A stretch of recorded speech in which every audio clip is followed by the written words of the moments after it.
Hello, welcome to Nyaya Prasadam, the true source for law students and those who are preparing for competitive exams for their jobs. My name is Shyam Manthena. In this session, I am going to cover about the trade union and its meaning, the essential elements of trade union, recognition part, the rights of trade union, the duties and liabilities of trade union, as well as the dissolution methods. This is pretty much going to cover all surrounding information about trade union. Let us see what trade union is.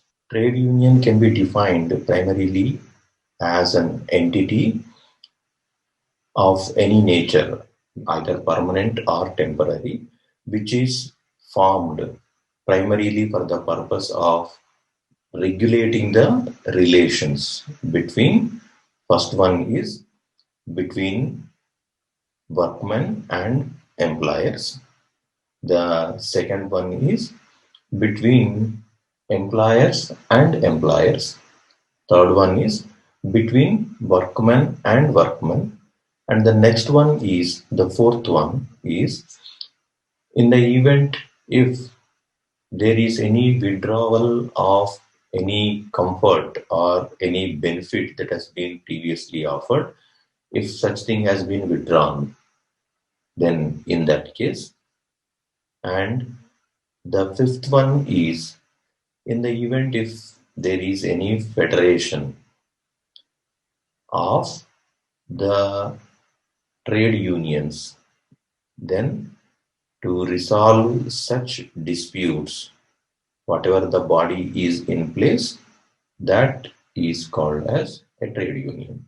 So let me repeat, the trade union is, it's in any combination, whether temporary or permanent, formed primarily for the purpose of resolving the relations between, first one is workmen and employees, second one is between the workmen and workmen.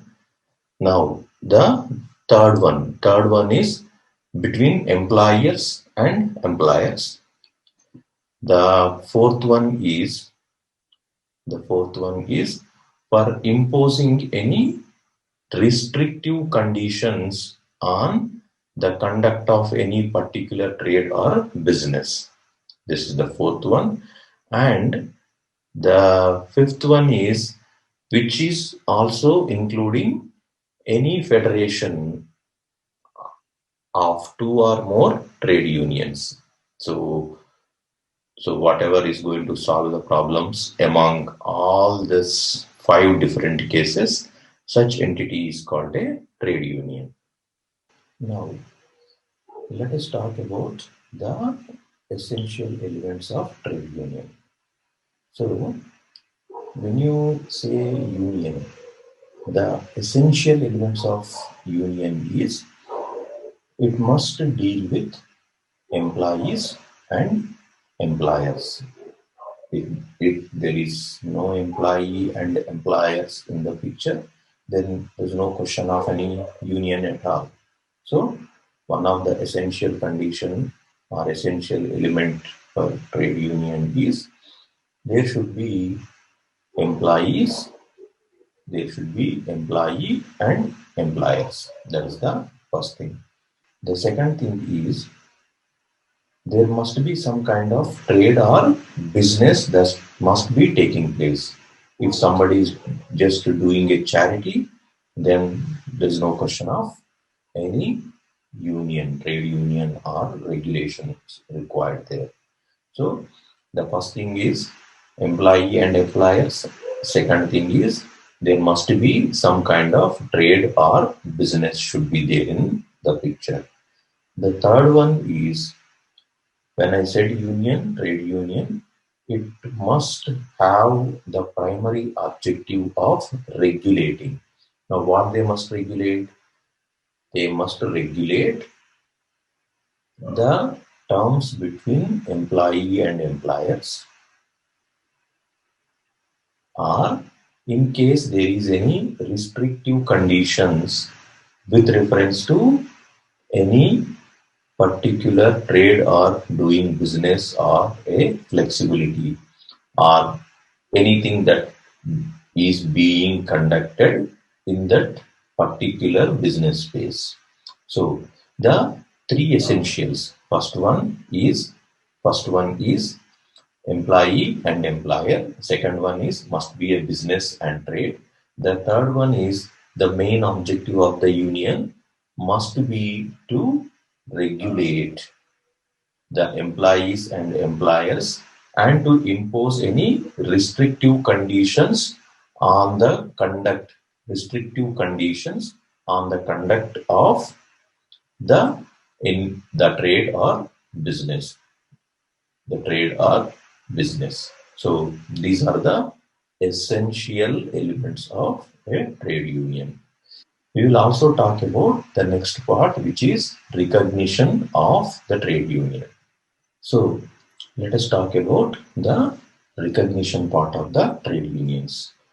When you talk about recognition, in fact, there is no such provision available in the Trade Union Act, which has been enacted in the year 1926. So people call it as Trade Union Act 1926. So there is no provision available which talks about the recognition of the trade union. Subsequently, in the year 1947, the year when we have got independence, there is an amendment has been made to the Trade Union Act. However, that amendment did not come into existence. So even the 1947 Trade Union Act has not been implemented. It was not been implemented. Post that, after that, there is one more amendment in the year 1950. So remember, first one is 26, 47, and 1950 is the third one. So in the 1950 Trade Union Act, it was again proposed. However, this also did not get implemented because in 1950 the parliament has been dissolved. So even there is no such provision until 1950. However, for the purpose of representing India at the different world conferences with reference to the labor unions or labor laws, for that purpose, the central government has brought a provision which says that any labor union can be obtained recognition by applying to the necessary authority. In this case, the whoever has been appointed, such as the labor commissioner, who is authorized to give the necessary recognition. But that comes with its own conditions. The first condition is that this labor union, this trade union, whichever is seeking such recognition, it must have at least 5 lakhs of subscribers, or 5 lakh people must have been taken subscription or associated with the union. The second condition is the subscribers or the members. The members must be from at least 4 different states. Not only that, the members must be from at least 4 different companies or workplaces.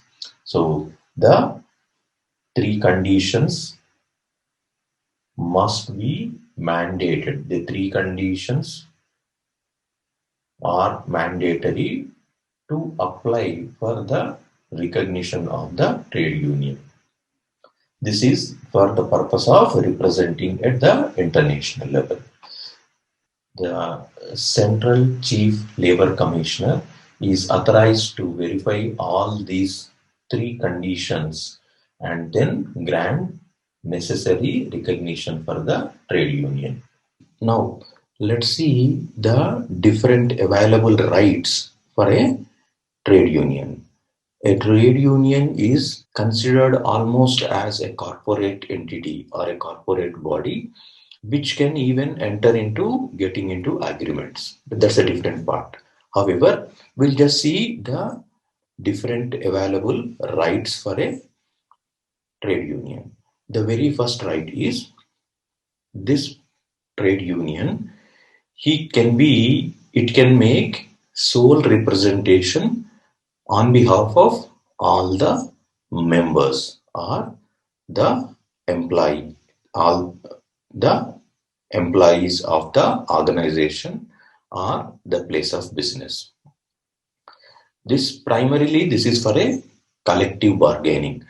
I'll repeat, it is for a collective bargaining. Collective bargaining means an issue which is affecting all the employees. In order to address such issue, whatever the bargaining that is possible, that is towards a collective issue or a collective bargaining.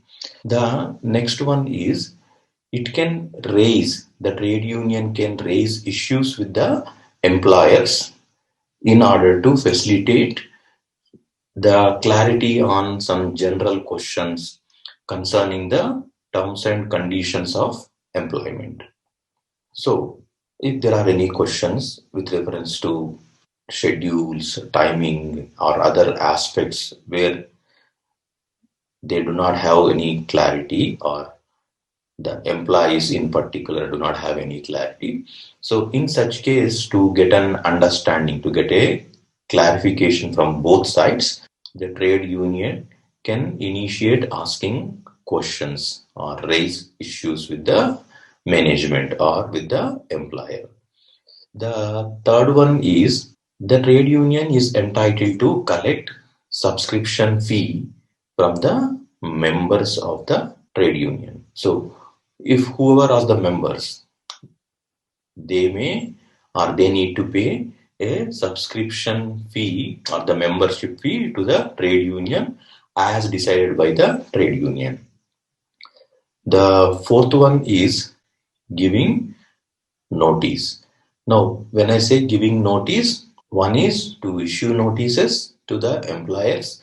The second one is the trade union is also entitled to put any kind of notice within the business space or the trading space, or any communication related to the union or to the employees or to the purpose of the better relations between employee and employer. They can affix any notice or any communication or anything related to this particular concern. They can use the space in the space where the business goes on or where the employers facilitate work to employees, to the workmen. Next one is the fifth one. The fifth one is grievances. So in grievances, the trade union can initiate discussions with the employers pertaining to any grievances that need to be addressed. That is the next right they have got. The other right is this trade union can nominate anybody, can nominate one of the person as a representative to deal with the employer or in any other dispute where they need to present an argument. So it can nominate any representative. So this is the first part of the rights. Now let us see the second part. Okay, so before going to the second part of the rights, you must be wondering if there is any way to remember all this big list of rights. Yes, there is a way. In fact, in all these videos, I prefer to present a small code, which is technically it is called as a mnemonic, which is a simple sentence or a word kind of thing, using which you'll remember the entire sequence of the concept or the steps of the entire concept. So one such mnemonic for this trade union rights is, we are talking about the first part of the right. So we'll just remember one statement for it. So trade union first right is, or trade union right one is, sole representation to raise issues for membership fees. Sole representation to raise issues for membership fees, notice grievances and nomination. Notice, grievances, and nomination. If you remember this one single sentence, you can remember all the rights I have told you right now. Sole representation means the very first point I have told you, that sole representation for the workers in any collective bargaining. That is the first point. The second thing is for raising issues. So they can raise issues, enter into agreements with employers, general questions concerning the terms and conditions of employment. Similarly, the third word is membership fees, which means the trade union is entitled to collect membership fees from everybody within that premises. Now, next one, fourth one is notice. The word notice will make you to remember that the trade union is entitled to give notice, this, as well as affix notices for the purpose of communication to all the members, whoever is there in that particular business setup, or any other communication. That other communication may include even the accounts statement of the trade union.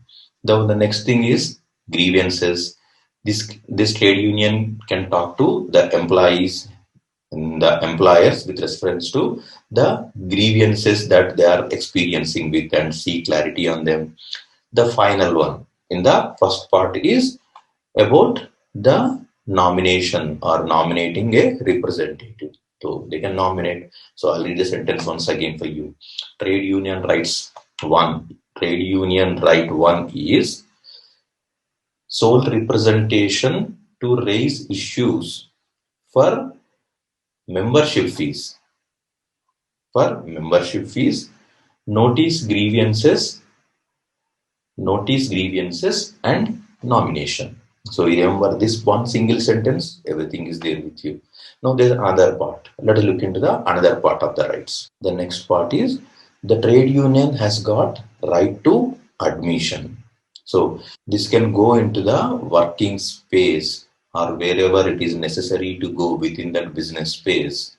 The next right is the trade union may choose that admission as a membership or admission into the trade union as a member is a reserved right for the trade union. They will choose that, okay, having a particular criteria, or for that matter there is no criteria, but they may grant the membership with their own will or wish. So they have got that particular, the trade union has got the right of admission. The next is right of representation. The right of represent a team or a particular person or an issue with the employer. This is the another right. The third one is right to contract. Right to contract is this particular trade union, any registered trade union, being a legal person that can enter into contracts for anything, as good as the provisions available in the contract law. The next one is right to own property. The trade union may have its own setup or its own building or space or vehicles or whatsoever. So it can own immovable and movable properties. Similarly, trade union can sue and get sued. So it can file a case against employer or any employee or any other person whatsoever. As well, the trade union has got the right to inspect the books or any statements in the company premises or the workspace premises. It can choose to inspect any document, whatever is required for the purpose of establishing good win-win relations among employer and employee. Similarly, the final one is right to amalgamate.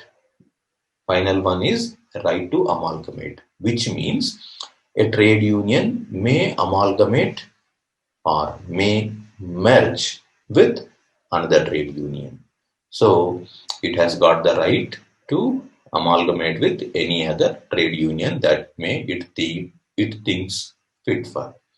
So all this second set of rights, there is one more, the second statement to remember all this. It is pretty simple again. Trade union rights second part or rights to is equal to admission for representation for contract to own property and sue by inspecting books on amalgamation. Simple. I repeat. Trade union rights to is equal to admission for representation for contract to own property and sue by inspecting books on amalgamation. Simple. You remember this sentence and you know all these rights. The rights are, first one is admission, the second one is representation, next is contract, and then fourth one is to own a property, fifth one is to sue and get sued, and sixth one is inspect books, and then amalgamation. So this is about the rights. Now let us talk about the duties and liabilities of a trade union. So it is pretty simple. Before I talk about all the duties, let me give that mnemonic, which will help you to remember all the duties or liabilities. The mnemonic is again pretty simple. It is a single line which will connect all the necessary statements. So the statement is trade union duty is change address to spend money on office bearers. Trade union duty is to change address to spend money on office bearers' employment on every year within 15 days. Otherwise, penalty for otherwise penalty for false information about election for office of profit. Remember once again, trade union duty or liability is change address to spend money for office bearers employment on every year for 15 days. Otherwise, penalty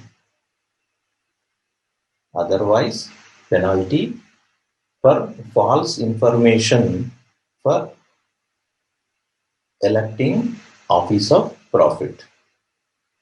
So simple. Now I tell you for everything. The very first one is change address.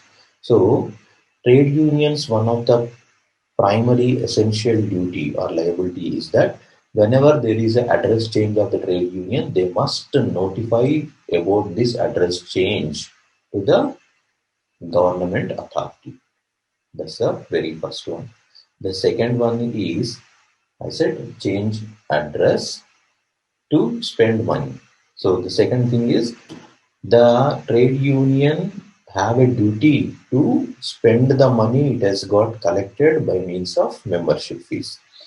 It can spend money in two different ways. First one is the general fund, the second one is political fund. So the general fund or political fund, whatever the accounts they are with, all that money they have to spend. However, they can keep the money in reserve or savings, but they cannot keep everything safe. They cannot keep everything for the purpose of reserve. They also need to spend the money. So spend money. So change address to spend money for office bearers. Now this is the third one for office bearers.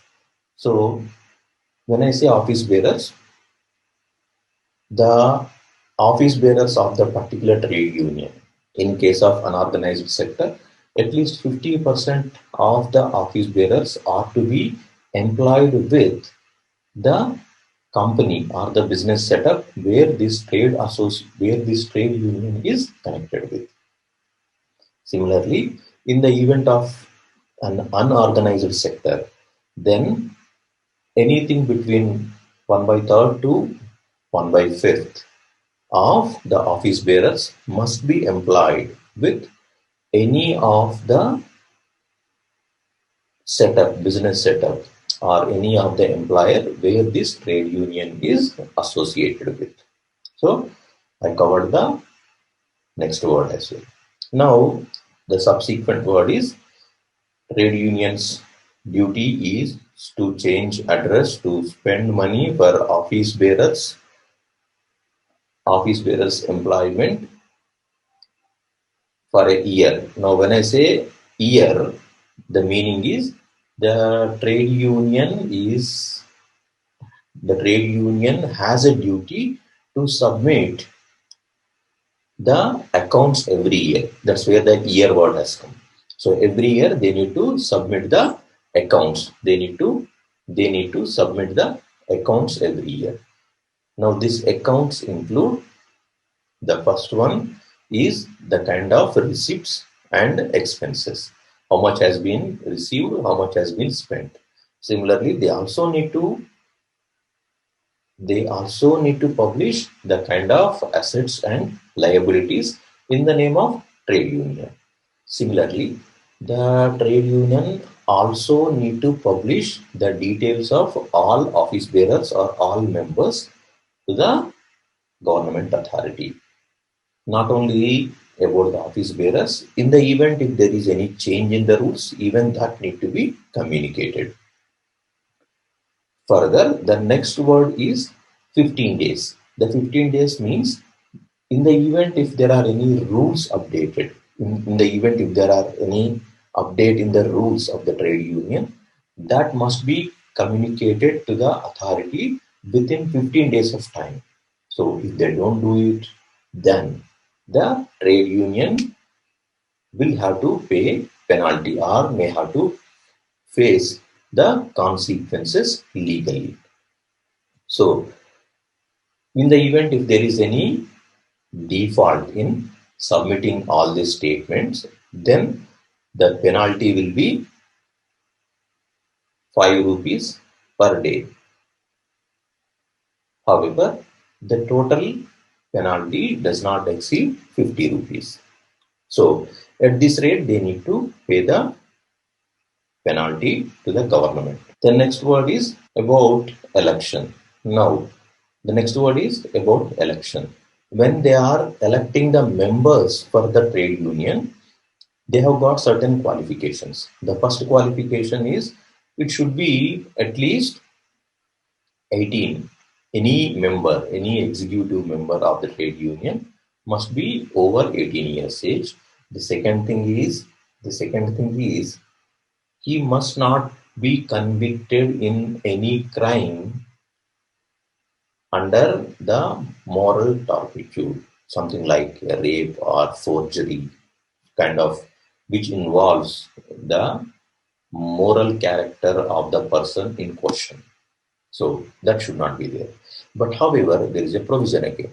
In the event if a person has been convicted and his jail term, his imprisonment has been completed 5 years ago, then that person is entitled to contest for the election for the trade union.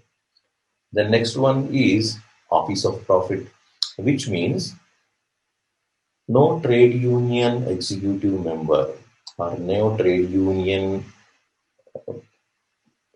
person handling this trade union at any capacity he should not be holding any office of profit, such as he should not be a minister or should not be a MP or anything at the legislative side.